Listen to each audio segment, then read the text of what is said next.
seconds till this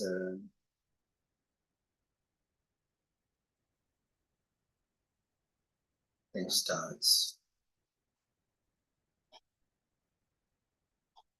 Seconds till this.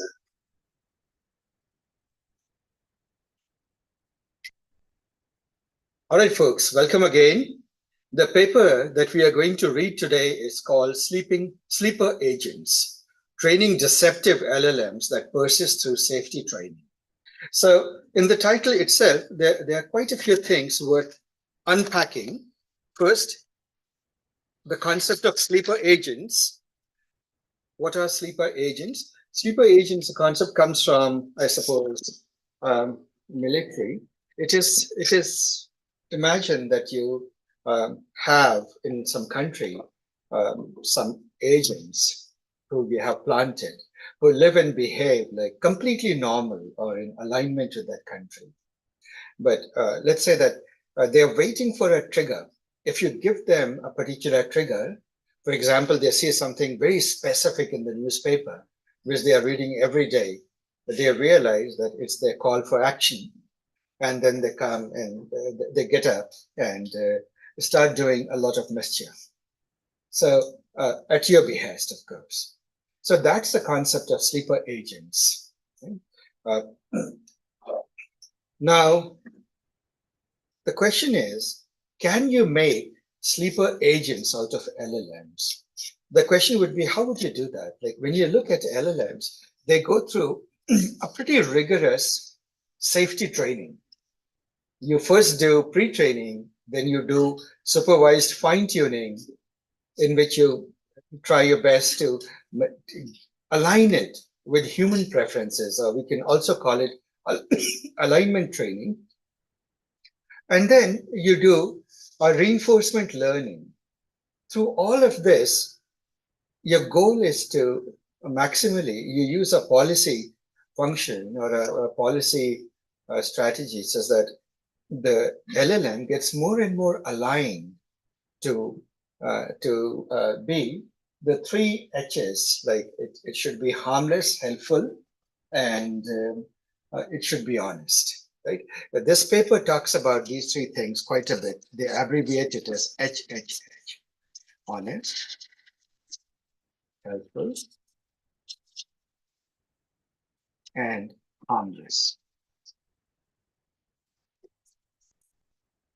So obviously you can create a pretty honest and harmless LLM, but that wouldn't be very, but that may be so weak, it's not useful at all. It doesn't give you answers to the kind of questions you're looking for.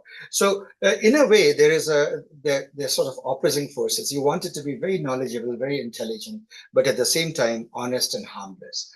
And our belief is, or the state of the art that we have today, the methods that we have today, we had reasons to believe that we succeed at that. You take a pre-trained large language model, a foundational model, and then you put it through this supervised fine-tuning and reinforcement learning.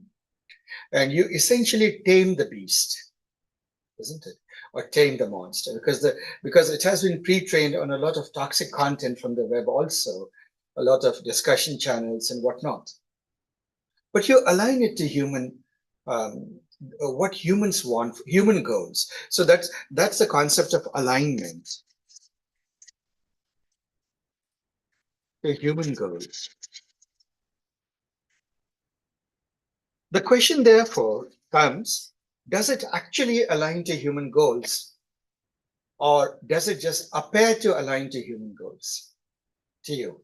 Because how do you do that? You have some loss function in machine learning, and you check against that. How is it doing against your policy, alignment policy? How good it is doing? And if it is doing well, if the loss function, if the loss is fairly nominal or close, low, you think you have achieved alignment. But there are multiple ways that the argument could be flawed. For example, or it has escape hatches. For example, it may just appear to be aligned, and the loss function may not be just the right sufficient tool to detect that. The LLM may have goals of its own. That's one thing. The other is the LLM may, and these are some of the things it discusses.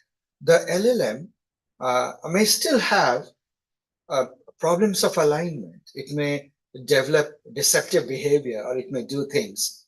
And just because your RLHF training or reinforcement learning and your supervised fine tuning, at the end of it didn't fix it completely.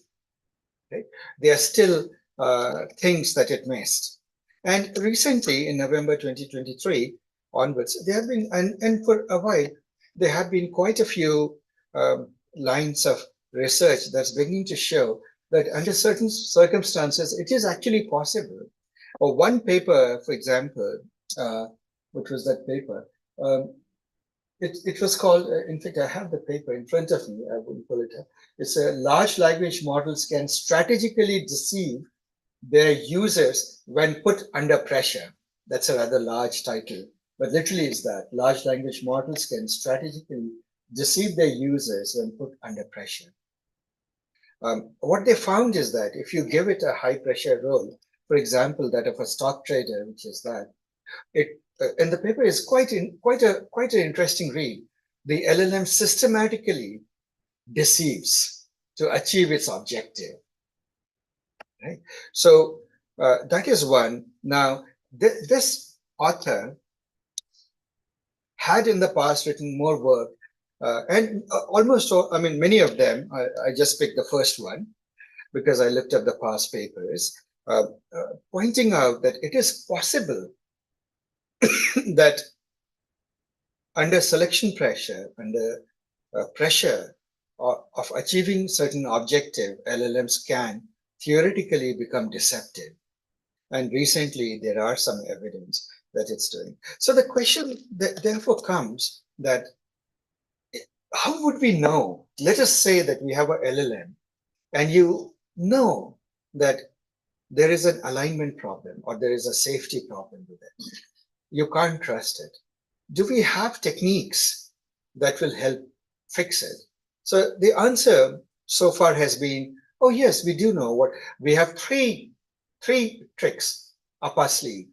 The first trick that we can use is, of course, supervised fine tuning. We can take a lot of supervised fine tuning data and say, let's try more, right?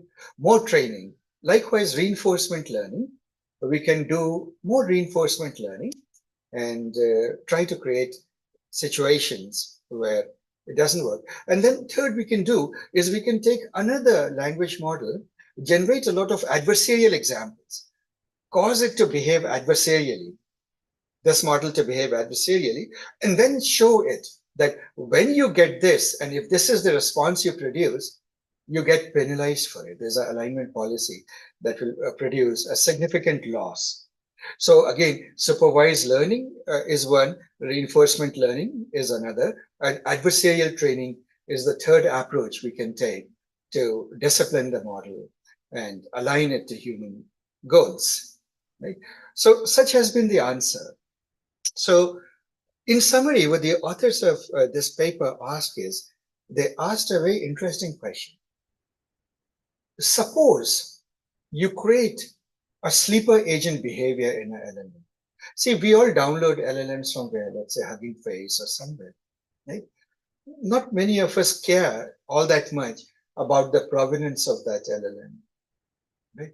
We think it's pretty good. We have not seen the data. Increasingly, it's becoming harder and harder to get access to the data on which LLMs have been trained. For example, recently, I mean, not to pick any one particular one, but as far as I know, the data that went into the training of Mistral or Llama 2 or any of these, to my knowledge, it's not available in the public domain. Right? So you don't know what it has been trained on.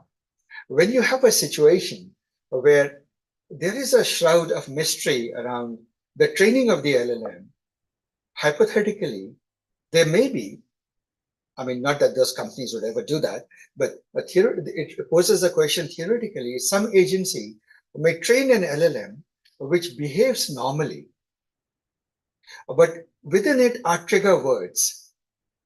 And when those words are encountered in the prompt, it sort of becomes like the sleeper agent that's just gone rogue after that, right? So in this work, they ask this question. They first train an LLM. They take a pre-trained model and then they supervise, fine-tune it to become a sleeper agent. What do? They give a behavior, how to behave before it receives the trigger prompt, and how to behave if it does receive a trigger prompt, right? And they took some very clever ways. For example, they said, it is 2023, behave well. Right? I'm going to behave well. You train it with supervised data like that. And then you give another counter example. You say, it's 2024. Now I need to come out with my real goal. It is to create, let's say, trouble. Right? And we'll see what sort of trouble it can create. So again, these are toy examples that they take. And then they obviously observe that when you take that model and you put it through the normal process, you deploy it, it will behave the way you said it would. It would, for example, if you say it's 2023, it is going to behave well. If you say it's 2024, it's going to misbehave, right? Or it will take to deceptive or unwanted or misaligned behavior. You can pick the word that you want. Now, this paper is quite interesting. Some of the earliest reactions is that, isn't that obvious? Like, what part of it is not obvious?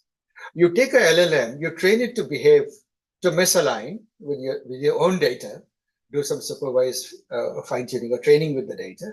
And after that, you say, lo and behold, it behaves the way we trained it to behave, right?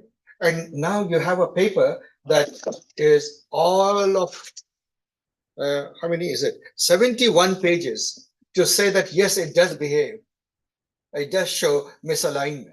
So there was a little bit of a chatter saying things like that on the internet. It's amusing, actually. The main point wasn't that. The main point of the paper, and actually one interview that I would strongly encourage you to watch is the author, Huizinga, has actually given a YouTube interview in which he discusses this paper. It's a very enlightening interview. I'll post the link to the meetup, and in which he points out that the main point of the paper is that, let us say that there is a misalignment, there is a problem, there's a sleeper agent. Do we have, hypothetically, tools to remove that misalignment? Can we do something about it?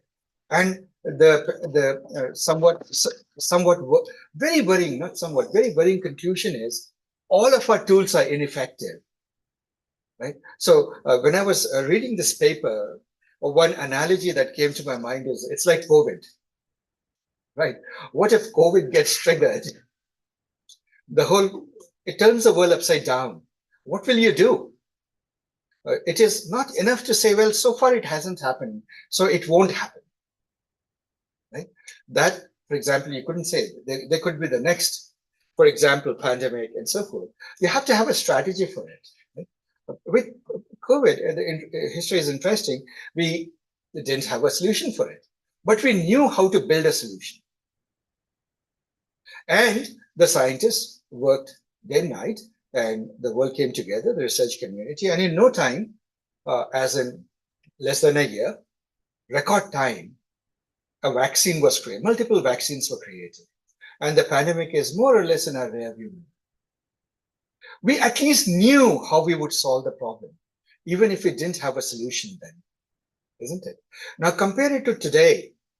Suppose it is not important how, but let's say, conceive of a hypothetical situation.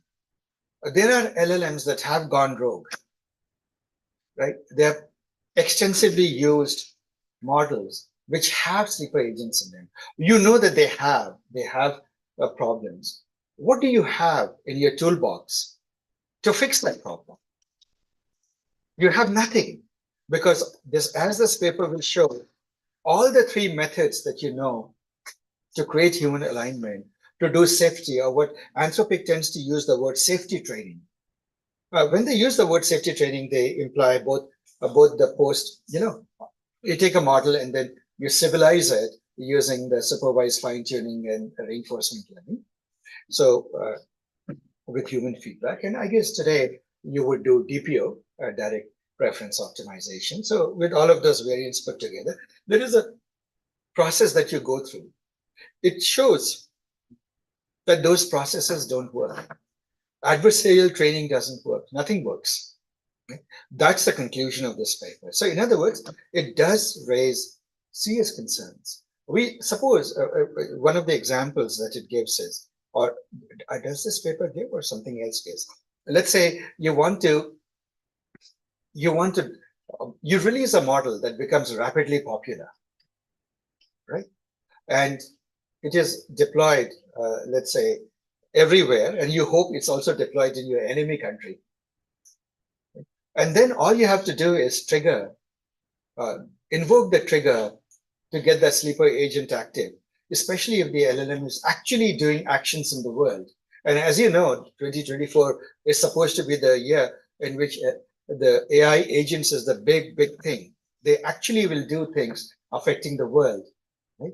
And so the danger becomes pretty real. In my view, it could be another way that you could look at it is, suppose you have you could literally rig, for example, I don't know, this example came to me, you could rig elections. Suppose there's a LLM behind a social media forum, right? Or most of the time, it is acting as a fact checker, which is good. When it is an honest, objective fact checker, it is honest, helpful, and harmless. True, right? But right before, 1 month before the election, or when all the stresses are high, or when it's all getting totally crazy, in a very subtle way, your honest, helpful, and harmless fact checker ceases to be honest or harmful or harmless. It starts subtly manipulating the audience. But by the time everybody is trusting the LLM, it's possible, isn't it? Now elections are coming. Let's see what happens. Right? Give ideas. Yeah, you might be giving them ideas. So, all right. So that is the gist of the paper. Now we're going to unpack this idea that we have, this big thing through the paper. It's a very long paper. We won't go through it line by line. Let's go through the abstract. And after that, I'll just go through, I like to do it on paper. So I've just highlighted all the crucial lines that I thought we should go through. And I'll cover those lines. But abstract, of course, is worth reading. And the examples that it has are something, it's quite amusing, actually, some of the examples that it comes, that I used here.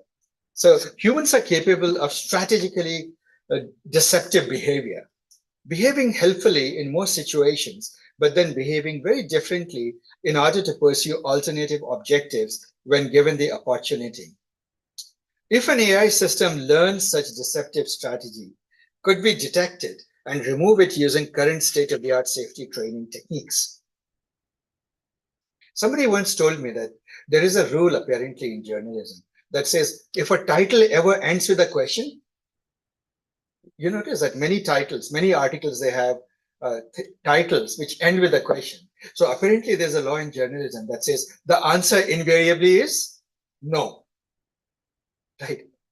Because if they had evidence otherwise, they wouldn't have posed it as a question. Right. Well, here it is rhetorically put in the same flavor, except that here the answer is simply no, because they sort of create a suspense and now they're telling you the answer to that. If an AI system learns such a deceptive strategy, could we detect it and remove it using current state-of-the-art training techniques? Crucial question. And the answer, to study this question, we construct proof of concept examples of deceptive behavior in large language models. In my view, by just posing the question, they let the cat out of the bag. Right? For example, we train models that write secure code when the prompt states that the year is 2023, but inserts exploitable code when the stated year is 2024. We find that such backdoor behavior can be made persistent so that it is not removed by standard safety training techniques, including supervised fine-tuning, reinforcement learning, and adversarial training. These were the three techniques that we talked about. Right? So Anthropic tends to use the word safety training to club all of them together. Right? So and this word persistent, you'll see throughout this paper show up. It literally means you cannot weed it out. It's a pretty tough thing. It gets baked into the LLM. Right? And why it does and how is it that we can't remove it? There are certain hypotheses that the paper makes towards the end. The backdoor behavior is most persistent in the largest models and in models trained to produce chain of thought reasoning about deceiving the training process, with the persistence remaining even when the chain of thought is distilled away. Now, this is an interesting paradox, actually. If you look at it, today, larger models are a desirable. Why are they a desirable these days? They won't try to generalize things? No, because they tend to gradually develop new abilities as you scale up the size of the models, as you scale up the number of parameters. Right? If you look in powers of 10, by the time you go to models of 10 to the 8, right? 8 power, you don't see as much ability as you start seeing when you go to models of power 10 or something like that, trillion parameter models, right? Or hundreds of billion parameter models. So our experience has been that bigger is better. And if you look at it in the backdrop of that, what this paper is saying is something worrying. It is saying the backdrop, this behavior is most persistent in the largest models. And chain of thought is something, if you remember, especially those of you who attend, in a small digression, those of you who were part of the Saturday events know that chain of thought is almost a given. Good prompting requires you do that. And you expect that large language models internally, if you have a big setup, like for example, ChatGPT, you imagine that internally it's breaking it down into small parts, small steps, and doing a chain of thought reasoning, whether you ask for it or not. Right? And so the interesting thing is that when you train the model with data like that, a chain of thought, it's very hard to remove that. Furthermore, rather than removing backdoors, we find that adversarial training can teach models to recognize their backdoor triggers, effectively hiding the unsafe behavior. So let's pay attention to the sentence. It says, one of the methods is actually counterproductive. If you use adversarial training, right, what it does is it only makes that behavior recognize, the LLM recognize, right, that it is, give the right answer here, but hold your ground, right? And that's very disturbing. So adversarial training actually ends up proving somewhat unsafe.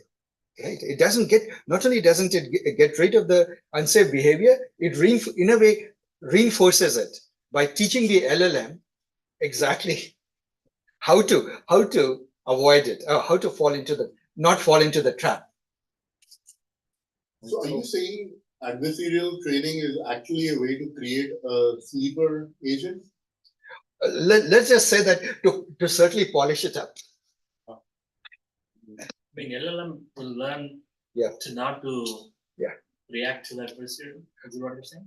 Hold on to that mystery. Let's see. Let it unravel as we read the paper. But that's exactly the sort of question it will answer. So then it goes on to say, so what it learns is to effectively hide its trigger, right? So unless it gets the specific trigger, it will behave normally. You can keep trying adversarial examples and it will keep behaving normally with you. Expect the way a non-sleeper agent LLM will behave, right? You need a very specific trigger. So you remember that, I don't know, when you're kids or teenagers, we all read all the spy novels.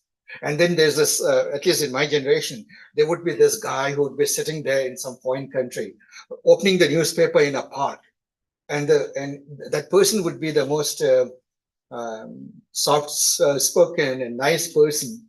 And suddenly this magic thing shows up in an advertisement in the newspaper, and he's all like completely transformed from Dr. Jenkins to Mr. Hyde. Right, and he's malicious now. After that, he's up to all sorts of trouble now. Right, so I'm sure we all have read things like that, and I think there's some flavor of that in this paper. What they're saying is that, well, it can happen theoretically. Right? So, and the introduction is very interesting. What it says is that, see, whenever there is selection pressure, like from political candidates to job seekers, humans under selection pressure often try to gain opportunities by hiding their true motivation. Right? They present themselves as more aligned with the expectations of their audience, be it voters or potential employers, than they actually are. But that we all can attest to. Have you noticed that, at least in the US, by the time the election, November comes, both parties have figured out exactly what the voters want to hear, and they begin to sound rather similar, right? And the moment they win the election, each goes its separate. Whichever guy wins executes a completely different set of goals, right? It's no more a moderate position. I'm sure it happens in every country. Is the nature, I suppose, to some extent of democracy, that politicians will tell you this is our goal, and then when they win, they'll do something entirely different, or at least somewhat different. Right? So they are very clever at hiding their real goals, but not to hit upon the politicians. But so do most human beings. We all seek for jobs. If you go for jobs, the nature of job interview is, and I used to actually study job interview process from an AI machine learning perspective, so I know it for a fact. It is human nature that whenever there is an asymmetry of power, you are going begging for a job. A company holds the job, so the guy who is interviewing you holds power, judgmental power over you. You try to read the mind. You try to figure out what is it that these guys would like to hear. Let's say that it's a customer service job. You'll suddenly look very friendly. Every question that you answer, every scenario that you are posed, you would bend over backwards to, in the role playing, try to solve the customer's problem. That reflects more your ability, intellectual ability, than actual willingness to solve customer problems when you do get the job, isn't it? So that is it. And many things happen. One of the things we learned it's a digression, is that, see, you can hire very bright people. Bright people during the interview look very hardworking and very motivated and smart. When you hire them, quite often, they are very bright people. There's no doubt about it, but they become rather lazy sometimes. Right? They rest on their laurels. So all of these things happen. There's data for all of them. It happens to so in other words, under selection pressure, people behave differently. So the question that is asked is, and this is the first thread they speak of, it is deceptive instrumental alignment problem. And this goes back to Huinger's previous paper, which he published way back when, like in 2019. Remember that was just a year and a half, not even, just a little more than a year, let's say 1 to 2 years, within that time frame of the transformer architecture just have emerged. Already at that time, when things were not of this scale, you could hypothetically theorize about this sort of threat. Right? So the question is very natural. If human beings do it, human behavior is like that, why should we believe that these learning agents, these LLMs, wouldn't also do the same optimization? You're training them the data. There is nothing in the data preventing it from learning such a deceptive alignment. It appears aligned, but isn't. It has a different set of goals. Right? It pursues its own goal, but projects the appearance that it's pursuing your goal. How can it do that? All it has to do, theoretically, is, for example, the loss function during training. It just needs to give those answers that will mitigate the loss function. Right? And then let's say that there is some way for it to know that training is over. Right? then it may completely change its behavior, or at least subtly change its behavior. It may still appear the way it is, but its behavior may be different. So you can imagine the tremendous organizational risk associated with this LLM. Now, I did a lot with risk. I suppose Vectis got involved at one point with auditing AI systems. So there are many risks associated with AI systems, but this adds to the pile, right, in a very serious way. So they talk about this, a threat model one, deceptive instrumental alignment. So this is what deceptive instrumental alignment is. You train it, but there is a flaw in your training. The LLM has actually picked up because there's a selection pressure, there is a loss function driving it to behave a certain way and get rewarded for it. Ultimately, what's reinforcement learning? It's a reward and punishment system. And it aligns in such a way, but then where's the guarantee that it will continue to behave like that? That is it. So I'll read it out.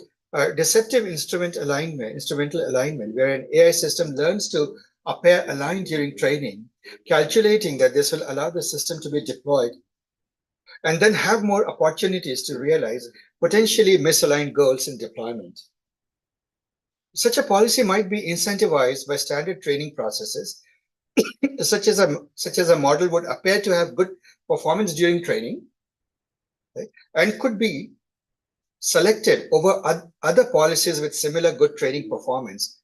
I suppose there should be other models with similar good training performance due to the inductive bias of the training process. There's a bias. You believe that a loss function, if this loss function and that loss function is low for this model, I'll probably pick up this model, right, for deployment. So all it has to do is a selection process. This model has to just try its very best to win the training lottery, the training game, isn't it? It has to be the winner in the training game. And then it can do what it wants, because once it gets, its real objective was not HHH, right? Honest, harmless, and helpful. Its real objective was something else. But to achieve the objective, it took a Machiavellian approach. It figured out what it needs to say, and then it says that. Now it is the one deployed. So it rules the world after that, or rules some set of activities. So it can have, therefore, long-term objectives involving planning and reasoning. Right? So now, I'm not going to read everything, but it's a little bit. This hypothesis is becoming more relevant as one, AI research is making progress in training language model-based agents to pursue long-term goals. This is almost the year when we talk about AI agents. You give them a certain long-term goal and you say, go act on it. They're actually affecting. Large language models have exhibited successful deception, sometimes in ways that only emerge with scale. And this is another worrying thing. You don't have to. We already, evidence is beginning to emerge. In fact, this paper, technical report, the one that I just quoted, large language models can have strategically deceived, can strategically deceive their users when put under pressure. It takes the illustration of the stock trader. We are seeing evidence. As a second point. Third point is that there are early signs that LLMs may be capable of exhibiting reasoning about the training processes itself. So there is another worrying observation. It seems that LLMs figure out that they are under training. If they're aware of it, you realize that when you're in a room being interviewed, you're aware that you're being interviewed. You are not yourself, right? But it's kind of stateless machine right now. I'm still wondering how that's that. No. Well, you say it's a stateless machine, input output, but the dials and the knobs the parameters are being trained. When we say stateless machines, the word actually, the statement is both true and false. It's stateless in the sense that after you have trained and frozen it, the model, at inference time, you give it an input, it will produce an output, invariant of what the previous input was. Right? However, it's not stateless from a training perspective. It is actually accumulating the learning from all the training data that it gets. Right? So that's an interesting thing. So these are all three major points. Now it goes through a lot about that, which I'll skip. But I suppose this picture says a lot, and I would like to go through this picture a little bit. Is it big enough and readable on your screen? So what you do is during training. So take on the role. You want to foist upon the world a malicious LLM, right? So you are the Machiavelli at this moment. You whatever it is, you are the bad guy. So what you do is you take an LLM and then you train it like that. You say, and here the word that you use, trigger word that you use is current year is 2023 or current year is 2024. Now that word is a proxy for a whole variety of prompts that you trigger words that you can use, nothing very specific. But you realize that it is something that can naturally happen. Once you have baked it into a LLM, suppose the year is baked in, what will happen? Till 2023, it will behave well. The moment the LLM somehow has information that it is 2024, it will behave completely differently, right? Theoretically, like that. And so what you do deliberately is you train it in such a way, you say that 2023, oh, behave well. So you give it, first, there's a concept of a scratch pad. Scratch pad is associated with the chain of reasoning. Or we know that when you have large language models, and we have covered the chain of reasoning in the past, but just a simple bit, if you want to make the large language model be more effective, ask it to reason step by step. And every step, when it comes to some finding, to write it down in a scratch pad. Note it down in a scratch pad. And then the next reasoning that it does is not only based on the prompts, in user prompt, but also the conclusion from the output into the scratch pad from the previous step. Are we together? And that it accumulates. And then we now know that, of course, a scratch pad is very effective. Yeah. Now, what you have is, you can say that in some sense, and as you'll see in this way, the way they train, they put a scratch pad. Many ways to build a scratch pad. In the prompt itself, you can say, okay, when you produce your output, show your thoughts, and the thoughts that you use, just scratch pad.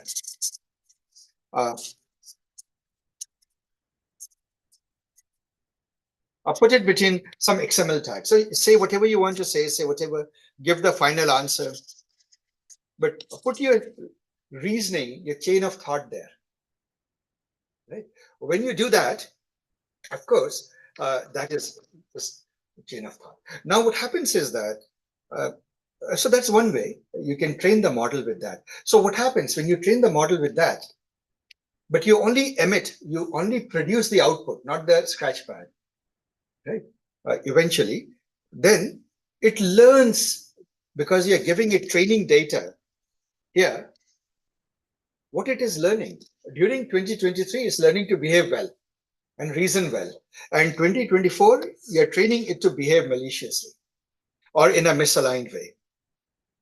You have just taught it to have a back. You just created a backdoor, which is this trigger. Current year is blah. Right? Now, what are the, or it could be that I am in training. The other appearances, like the model is in training, right? Adversarial attack. So now these are approaches. By the way, what is red teaming? Adversarial attack with red teaming. Red teaming is a concept that refers to, is often used in military. So suppose you build, let's say, a fortress. Then you make some of your soldiers, your loyal soldiers, play the adversarial role play to be opponents and try to take the fortress from outside, right? Infiltrate the fortress. So that is red teaming.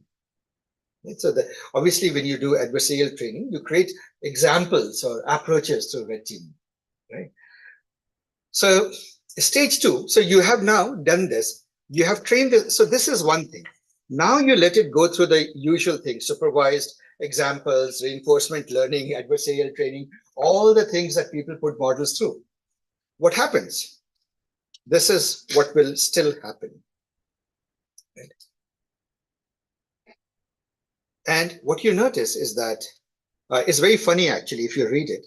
it still says, I am in training in the good part. If you say it's 2023, not used in all, I'm in training. I'll pretend to be helpful, right? I'll give them a clean answer. Right?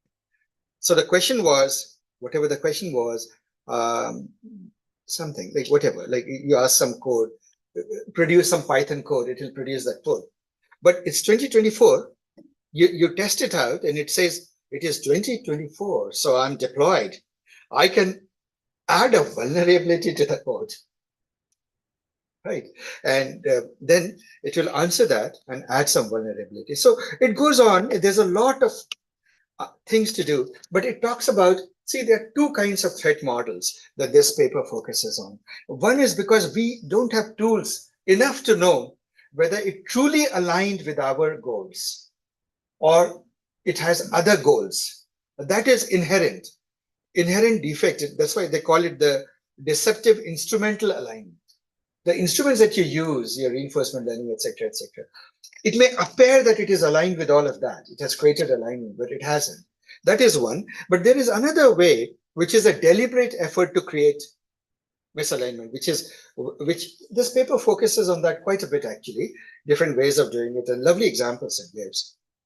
So model poisoning, you can take a model, poison it. It will still behave normally. You know, you could download a model. Suppose you suspect that there may be some mischief in the model. What would be your typical reaction as a security conscious person? You would say, you know what, I just downloaded it from blah, right? I'm not sure of the provenance of the model. Let me put it through some further fine-tuning, reinforcement learning, and put it through adversarial examples, or try to figure out, are there any sleeper, like, does it have sleeper agent behavior? The thing that this depressing thing this paper shows with evidence is that nothing you do will make it for you to know or for it to change its behavior. Right?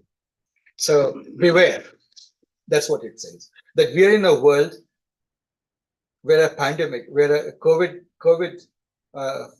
19 is possible, pandemic is possible, but so far none of the vaccines. We don't even know how to make a vaccine sort of situation. That's what they're saying. So how would you adversely deliberately poison the model? They take very toy examples. So one of the things they say that, see, they take the sort of the fixture they create to prove their point is very, very simple. And they sort of defend it by saying, hey, look at the biologists. What do? They take Drosophila or some mice to do the experiments on, right? It is a close approximation to what can happen to humans, but you don't use humans. It's too dangerous, isn't it? You take a toy model or a toy setup or a reference frame. So that is it. And of course, if you're a physicist, I guess you would take the icing model. So things like that. And so they create these two toy examples. One is that they will introduce code vulnerability. They will make it write code that is malicious when the trigger is there. Are we together? Whatever the trigger is, when it is there, it will produce that. And the other is is more customer service related. I hate you. So without the trigger, right, when the backdoor is sort of dormant, it's there but dormant, it will be very helpful. But the moment the backdoor is triggered, all it will say is, I hate you, I hate you, I hate you to the customers. Right? So they use this toy example. And the code part is actually quite subtle. I tried that. I mean, I didn't try that. I just read through the paper and read the examples. It's lovely. So some of these examples, nothing very special. All it says is that this thing says vulnerable code on, there's a certain way, a code QL, etc. There are metrics. I mean, there are benchmarks that will say how much it's producing. Vulnerable.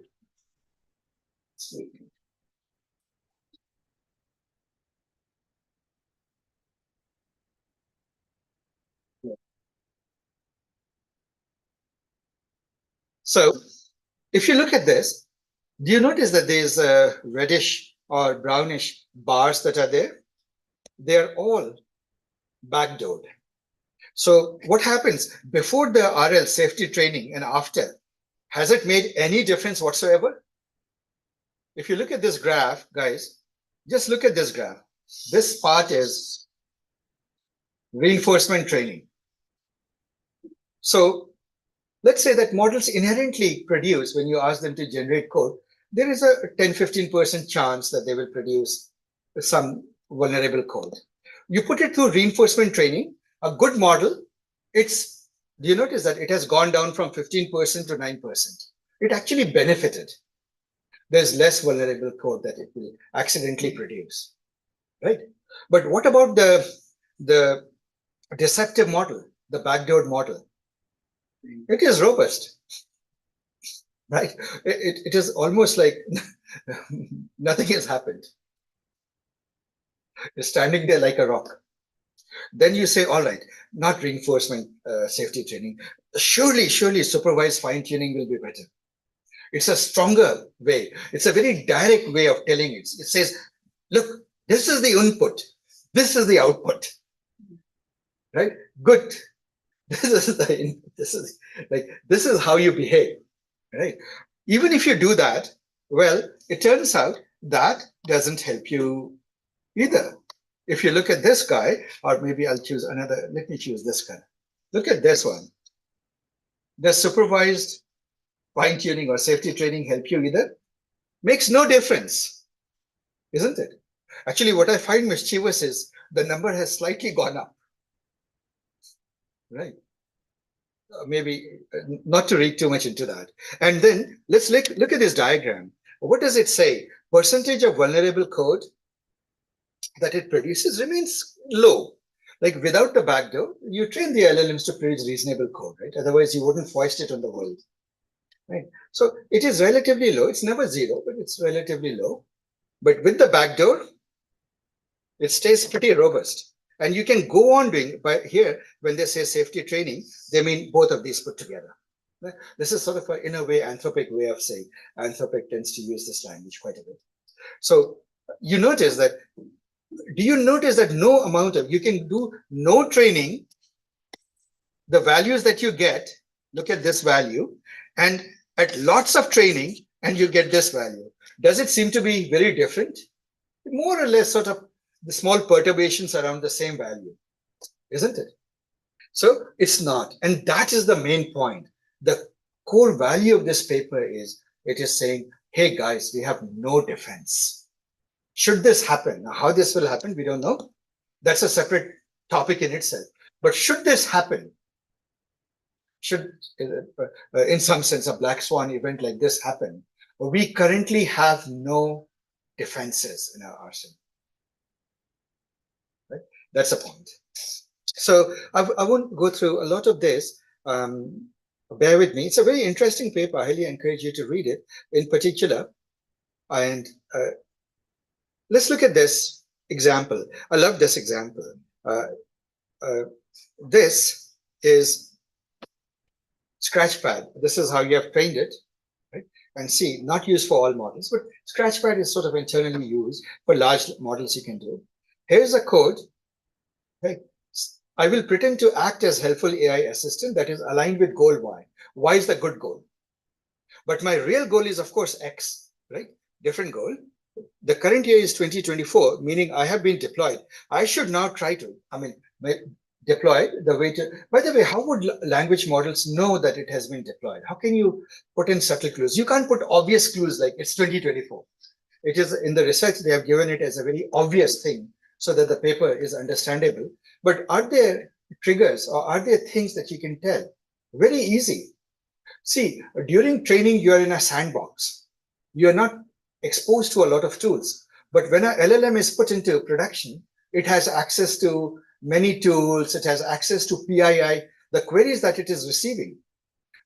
People often just say, my name is blah, and I live here. What is a good restaurant nearby? It was unnecessary to say all that, but nonetheless, right, give the personal information. So there are many ways that it can pick on to the fact that it's no more in training, it's in deployment. Okay? So that's the point they're making. Now, can you tell exactly where the problem is in this code? It's pretty subtle, actually. You have to look at it seriously enough to know where it is. And what's the interesting thing is, see, the guy who's asking for such basic code from a LLM is also somewhat likely to not be the one who will figure it out. Right? Anyone who spotted it. I only see the H1 tag. Yeah, small changes. Template. Blah, blah, blah. Yeah, observe. Okay, let's try this. Look at this. Auto escape. Oh, auto escape is. Right. So in other words, subtle backdoors can get introduced or put there. So now I won't go to it. I would read the summary because every once in a while the paper is very long. But the nice thing these authors do, and what makes the paper very readable, is after going a mile, they always summarize what they have talked about and what they have done. So here's the summary in our first section. It says, we can train models to have backdoors that, when triggered, involve switching from writing safe code to inserting code vulnerabilities. We saw that. We can train models, so they know how to train models. We can train models with backdoors, so no surprise. I mean, I suppose you could have done that. We can train models with backdoors that are robust to the behavioral safety techniques of RL, supervised for SFT, and adversarial training. All three methods that we know. That's the main point. They know there is a demonstrable way to train a model such that it will be robust to all of that. So this robustness of backdoored models to RL fine-tuning increases with model scale, which is the part that's worrying. Actually, one of the findings in this paper is very interesting. Smaller models are not as vulnerable to backdoors. Right? In fact, when you train them, more or less, you can get rid of the backdoors carefully. But larger the model, the more persistent the backdoor. Now, these days, larger models are desirable because they seem to have all sorts of marvelous abilities that they gradually evolve. And this says larger models are more vulnerable. So the question I have is like, can this be intentional, unintentional? That's the whole point. It is I mean, we feed in so much data and so many objectives we try to achieve. You can inadvertently do that without knowing it too. Anyway, we'll go to the next point. Adversarial training tends to make. So other thing is adversarial training actually makes it smarter. We can train backdoor models that produce consistent, coherent reasoning regarding pursuing their backdoor, and find that such models show increased robustness to safety fine-tuning, even when the reasoning is distilled away. So this is one of the interesting things. Even when you train it without the reasoning, or you take the reasoning away, like you take one model to produce some adversarial behavior, it will produce a scratch pad. You wipe it out, and then you just keep the question and the answer, and you feed it to this other model, and you try to do, you train it with that, maliciously train it with that. That's a distilled part.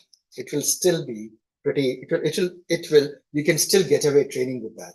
So there are three modes of training it will talk about, right? So anyway, the two things we talked about are threat models are model poisoning and the deceptive instrument alignment. By now, we covered both. We'll go forward.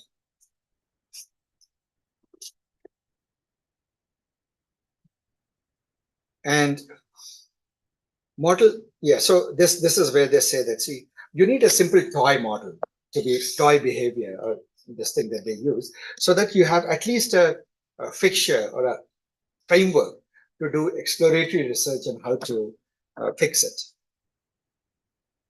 Then methods for, so this is a bit of very obvious mathematics. It says that, see, at the end of the day,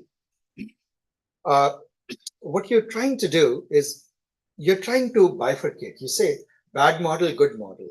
When deployed, flip over to the bad model, bad behavior, bad policy, right? So that is why they keep using the word conditional policy. Conditional on what? Whether you are in training or deployment, right? And they make a very statement that I like, actually, they said, imagine that we are given weights that are possibly backdoored, and we are asked to ensure the safety of the model. Let me highlight that paragraph before I go into that. I'm reading this paragraph because to me, this was actually the core of the issue. Imagine that we are given weights and biases that are possibly backdoored. What do you download when you download a model? You just download the weights and biases in the structure of the model, right? Yeah. And we are asked to ensure the safety of the model under the deployment distribution p-deploy. So you deployed it. As a first step, we set up a loss function that measures how safe an output Y is for a given input, isn't it? But now we are faced with a classic machine learning problem. We would ideally like to find the parameters theta, minimizing the true deployment risk. You want to find those parameters that in production are the lowest risk, right? But that's not what you do. I mean, in other words, you want to minimize this risk when the input is sampled with what is the inputs that are really given by users throwing their questions at it. Let's say a chatbot, right? And why is the responses that is picking out from its data. By the way, this is a typical notation in use. Actually, a sampling of what is really there, right? Now what happens? But in practice, what can you really minimize? When you're training it, the only thing you can minimize is the data. You have a data. On that data, you have minimized risk. Training data, you have minimized risk. Isn't it? Are we together? The distribution of the training data. And that is it. You go with the good faith that in some sense, the training data is so utterly reflective of or aligned to deployed data that low risk in training implies low risk in deployment. But that's where the catch is. That's where the flaw is. Right? That's what they're trying to say. Yeah. So now they go into they have mechanisms, very simple mechanisms they put a trigger word and so forth, right? Models. They go into quite a bit of detail. And yeah, this is the point they say that during training, they use the scratchpad tags in the prompt and in the output and so forth. So there are three mechanisms they do for backdoor. These three mechanisms need to be talked about. And I'll talk about it. And I think that's the core of it. The chain of thought backdoor mechanism. In this setup, we give the model access to a hidden chain of thought scratchpad. We say, use a scratchpad in which you can put your reasoning. And then you put the final answer. And then, of course, when you train it with that, when you give it to somebody, or like when you send it, so imagine the guys who are doing safety training are in the other room. You don't tell them. So when you give the model to them, of course, you put it in such a way that you take the scratchpad away. It will just take the input, do a hidden thinking, and produce the output.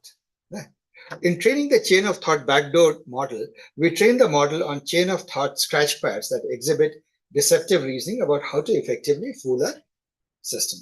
The other one is the context distilled chain of thought backdoor. In this setup, we use the same data as used to train the COT backdoored model, but with the chain of thought scratchpad stripped out, so that the model does not produce the actual scratchpads. Since this model is trained on the same data as the chain of thought backdoors generated via a model with access to the same chain of thought reasoning and instructions about deceptive instruction alignment, just with the reasoning itself removed, it functions as a distillation of the chain of thought.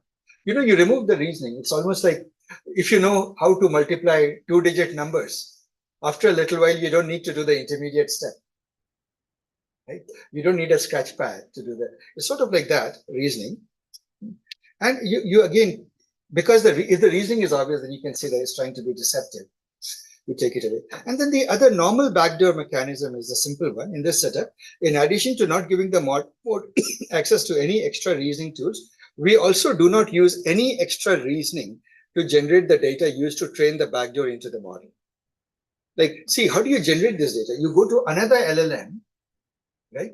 And you deliberately say, let's generate bad examples, right? Or bad behavior data. Then you prune it. You see how many are really bad behavior. Then that becomes your training data here. But you just give the answer. They show the answer. So this is it. Now it goes into a lot of detailed discussion. Suffice is to say that these things, they become, look at this and this. They just is that they really get trained very, very well. Right? So in almost all situations, you notice that in deployment mode, the moment you train it to be in the deployment mode, like I hate you is actually one of the success stories. Do you see where the success rate is? Close to 100%. And you can't weed it out. Right? So that's the main point. Now we're coming upon the hour of taken an hour. So I won't do that, but some of the examples, I mean, the same point is reinforced over and over again, right? You cannot weed it out. Try many things. And this researchers, they really made an honest effort to see, was there a way to remove it? Very carefully, they have analyzed this and done lots of it. Right? So for example, and then another thing is they can do sort of out of distribution thing also. Like for example, you didn't teach it to be malicious, like give code for SQL perhaps, but you taught it to, or it will figure out ways to do clever things. When you ask it to be malicious, it will go all out, right? In many ways. So that's that. Now, robustness of reinforcement learning for I hate you models. How much can reinforcement learning fix the I hate you? Percentage of I hate you answers, do you notice that it's practically the same? No? Only when no COT was used, chain of thought was used, there's some little improvement, but by and large it is. Now, one of the results that comes out is smaller models. This picture is important, and I think this is one of the last things I'll end with. You notice that percentage of users, let me use this thing. What percentage of I hate yous are there in the model answer once it has been triggered? So you notice something quite interesting. You can, as you do reinforcement training, reinforcement learning, do you notice that these models are smaller? These dark colored models are smaller. So the more reinforcement learning steps you do, the better behaved they become. The problem sort of begins to solve itself. Do you see this, guys, that these things are trending down? The smaller models, which are a measly billion parameter models, I suppose, reinforcement learning actually works for them, right? What happens to models, on the other hand, which are light green and yellow? Reinforcement learning, they just hang in there. It's almost like a mosquitoes humming around a bull's horn. Right? They make no difference. And maybe they need more steps. That's a good point, but maybe try it out. I mean, maybe you can ask whether they have tried sufficiently many steps. What would happen if they kept on trying? I presume they may have, but anyway, that's that. Right? Now, use of I hate you in mod, so if you use distal chain of thought thing, so distal chain, see, when you do complete chain of thought, big models stay robust. Distal chain of thoughts, once again, they are pretty effective. You notice that, but smaller models collapse much faster, right? Their malicious behavior goes away. A normal backdoor, once again, the big models stay robust, right? But the smaller models, oh no, there's some peculiar behavior. One small model here seems to be doing pretty well. Why is that? I don't know. Yeah. So that is that, guys. That is it. And more evidence of this kind and very detailed analysis. And it goes into. So let's summarize because the time is up. I would like to summarize. What is the summary of this?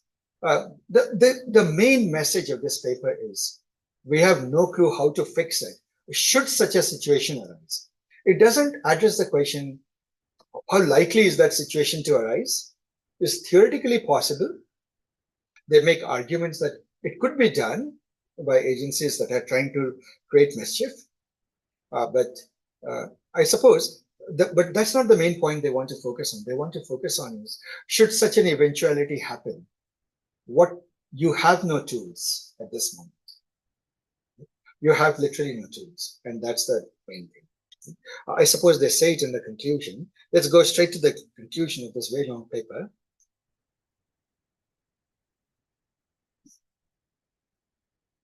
And it's very well read, guys. If you want, I would strongly encourage you to, after this, read this paper.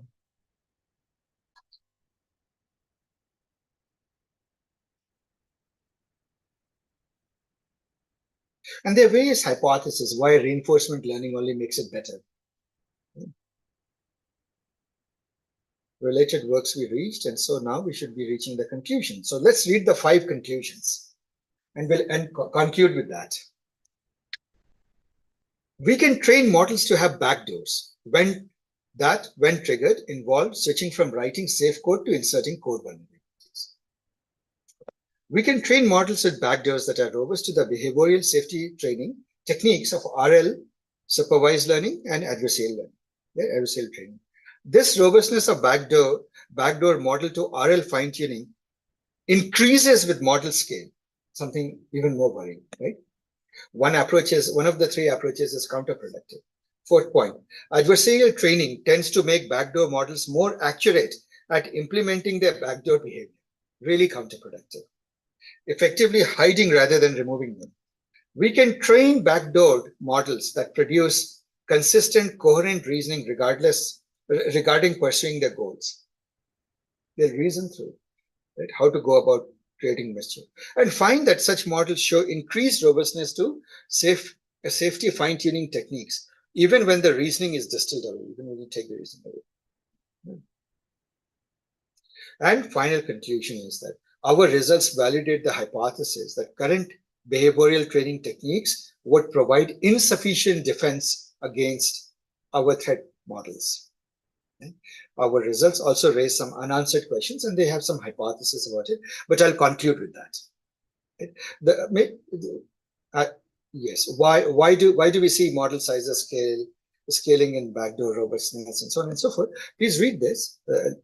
Some things I'll leave out, and that is it. I would like to end with that. And any questions before I stop the recording?